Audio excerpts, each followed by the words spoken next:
Alright guys, we are back in my garage for another video, and today we are going to be talking about Bimmerlink. And I want to give a huge shout out to them for actually sponsoring today's video. Their software is a really good tool that allows you to run a lot of diagnostic checks on your car, as well as run data logs, pull up gauges so that you can see different things like temperatures and readings from other sensors on your car. So it's just a really nice tool to use. I know a lot of people have been asking me what they can use, especially if they don't have like tuning software, for example, to scan for codes and run logs and things like that. And Bimmerlink is that tool that kind of slides in just to fill the gap for people that want a stock car, don't want any other extra, features. They just want something that they can use to make sure that their car is healthy and going to last a very long time. So in this video, I'm going to show you guys exactly how Bimmerlink works. We're going to test it on my car, and I'll show you some of the features and different things that you can do with this tool. And again, a big shout out to Bimmerlink for sponsoring this video.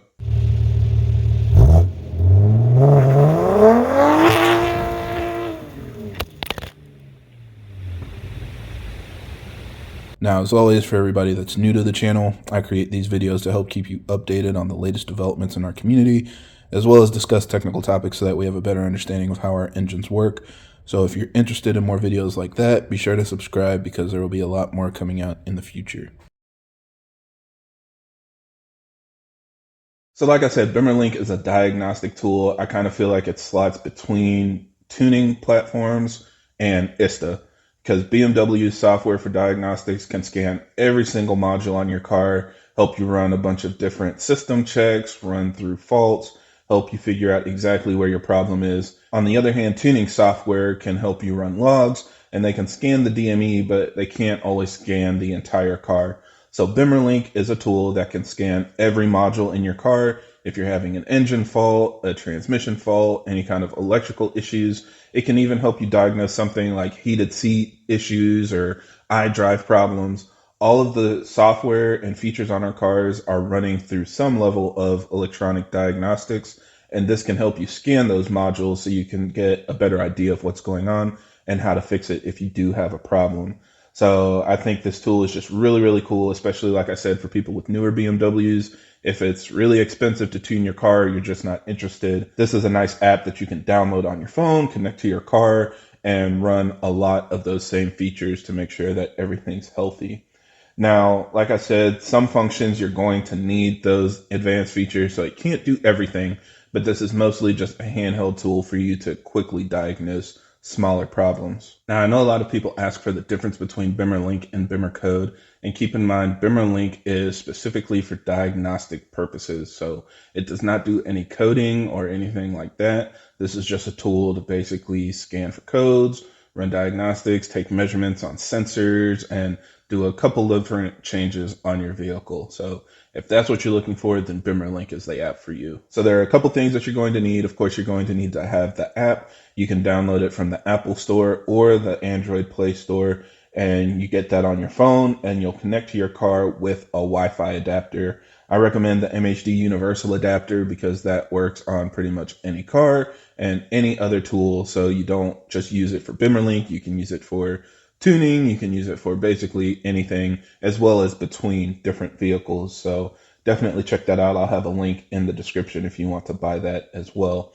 In order to connect to your car, you're basically going to turn it on in accessory mode, and then you connect to the Wi-Fi adapter and just hit connect. And it'll take a moment, it'll load up everything for your car, and then you'll be able to see all of the options that you have available. Now, keep in mind, my car is a 2016 340i for this demonstration. If you have an older car, you'll probably have less options. If you have a newer car, you'll probably have more options. So you guys can kind of dig into it at your will, but I'm just going to show you the different things that I have available on my car so you get an idea of what might be available on yours. So the first one that we'll look at is the active sound design. This is basically the fake sound that's coming in from the speakers in the car. Outside of the car needs to stay quiet for noise ordinances and things like that. But usually inside the car, people still want to hear the engine. So they basically add a bunch of sound deadening to make the car quiet, and then they pipe in fake engine noise through the speaker. So it still gives you that sensation. But especially for a lot of us, we have aftermarket exhausts and things where we want to hear the natural noise, and this gives you a way to turn that off. So You'll basically turn it off through this feature, and then you won't have that fake noise coming through the speakers anymore. There's also an option for the exhaust flap. So this one, you can either leave it in auto, open, or closed. Auto is kind of the default setting with the stock software, where it will open in certain modes and open maybe when you go wide open throttle, but it'll be closed in like comfort mode and things like that. So you can mess with that as you want. I actually don't have a flap on my exhaust, so this doesn't make a difference to me, but it is a nice option to have. Next, you can see the actual sensor values, and this is a nice way just to get some diagnostic readings from your car, and you can monitor the sensors to see if they're doing anything weird. This is a live reading, so you can do this while the engine is running, while you're driving around at a track or in traffic. You can basically check on your sensors if you think that there's potentially an issue. Now, it only works with certain settings, and some of these may not work, so you'll kind of have to do your diligence to figure out which options are available for you. But I'm going to go ahead and add a couple on my car. So I'm looking at transmission temperature. I basically scrolled all the way to the bottom until I found transmission temperature and then selected that one, and you can see it adds it to the screen. Or you can actually search for it. So I wanted to search for IAT. You can search for any part of the term. So I just searched for part of it and I found it, and then I can add that onto the screen as well. And you, of course, can add or remove any monitor that you want to see as many readings as you want. And after this, I actually found out how to change the unit. So the default is in Celsius, but you can actually go to the settings for the app and change it to Fahrenheit or, imperial units if you wish. There's also a running monitor at the bottom. So as far as I can tell, if you're actually driving the car, this will go up and down as the readings change. And if you get to a point where you want to check it, you can see that kind of historical chart, if it's been trending down or up, and if that gives you any indication of what's going on. Now, the next one we'll go to is service reset, and I'm going to go ahead and reset my oil service. I kind of track this separately anyway, so I don't need the car to monitor it. But if you hit like reset oil service, this does the same thing that you can do in the actual menu in your cluster. But on my car, for example, it said reset impossible. There was some kind of constraint that was preventing it from allowing me to reset it. I don't know if it was like too soon from my last reset or whatever. So this is a way that can kind of override that if you're getting that reset impossible, issue on your cluster when you try to reset the interval. This is a way that you can do it, and it kind of forces it. You can also register a new battery, and this is really important. If you guys have had BMWs for a while, you probably already know this, but when you put a new battery in your car, you need to register it because the car is actually monitoring the battery's life as it distributes power through all the electronics in your car. So it needs to know when the battery is new, so over time it can monitor how the life of the battery is degrading, and then it can help make sure that you're not, overstressing your battery. So when you replace it, just make sure that you register it. This is a nice way to do it. There are other tools that are available, but again, having Bimmerlink with everything combined into one app and being able just to click a button on your phone and do that is really useful. Also, just something to keep in mind, there's a difference between registering a battery and coding a battery. Registering a battery just basically resets that timer for the battery life. Coding a battery is what you do if you change the size of the battery in your car. So typically I always recommend keeping the same size battery as what was in there from the factory when you replace it. But if you put a higher capacity battery or maybe a lightweight battery, then this is a way that you can actually change that reading so the car will know that a different size battery has been put in its place. There's another option for trans adaptations. This is something that typically is not recommended to be done unless you did a significant service on your car, like literally replacing the internals and rebuilding the transmission. So I would not mess with this unless you just had a significant trans service. Short circuit lock is something for people that are replacing different lights with LEDs. LEDs don't put the same draw on your electrical system, so sometimes it can throw faults, and it makes your car think that your lights aren't working if you replaced an incandescent bulb with an LED bulb. Then we also have the gauge dashboard, and this is kind of a nicer visual way to look at readings on your car.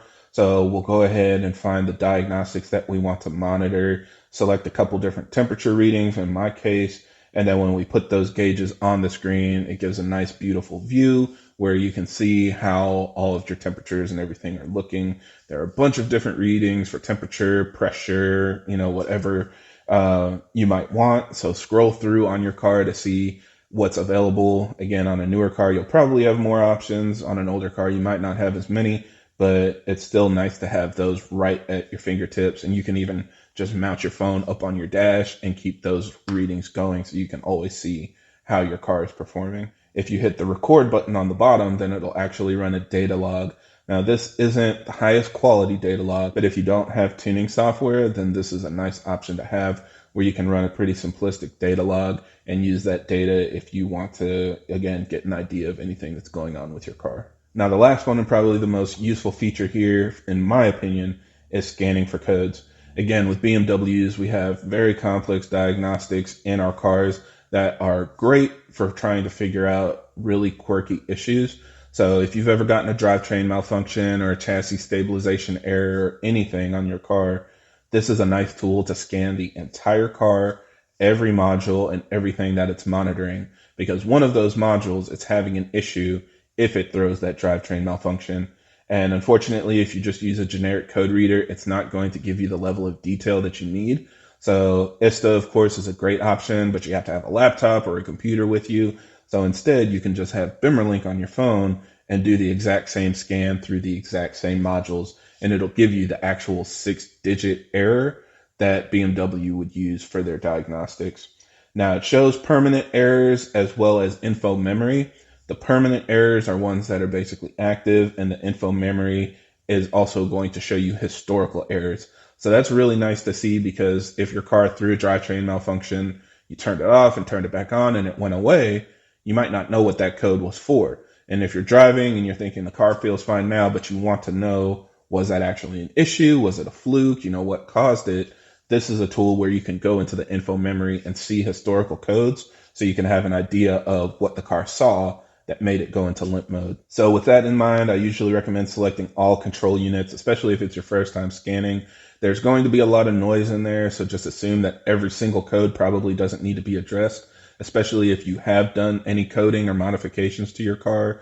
It'll notice those mismatches and throw like little silent errors in different modules, but you can kind of pick the specific module that you're having an issue with or that you're concerned with, and then you can read through those codes to see if there's anything that needs your attention. Also, keep in mind, if you don't know what a code means, you can always try to go to bmwfault.codes, and it's a great website to help give you a little more information on certain codes from your car. Sometimes it even gives you a full breakdown of exactly what sensors can have an issue and what readings it would see that would throw the fault, and just a lot more information if you're trying to diagnose a problem. Now, if everything's good, you can also clear your errors. So you basically press that button and it'll clear all of the errors in the modules. If you know you've just fixed something, then you can go and clear that problem and see if the error comes back. So that's a nice feature to have. And then at the bottom of the screen, if you want to, you can actually save an error report. So before you clear the codes, you can make a PDF printout that you can save, email to yourself, or just, you know, have it on hand. And after you clear the codes, you'll still have that history of what the codes were. So yeah, overall, I mean, I think this is a really, really cool tool. Definitely check it out in the App Store and download it and give it a try. You will not be disappointed. And it's something that you can use on any BMW. So I can use it on my 440i or my X5. If you have another car that you buy in the future, you can bring it with you to that car and it should work as well. So it's just a really nice tool to have that has withstood the test of time, you know, with several generations of BMW now and years of use. So yeah, hopefully again, you guys can check that out. I'll have a link down in the description with more information. And that's it for this video. So thank you guys for watching, and I hope this helps. And if you have any other questions or comments, leave them down below.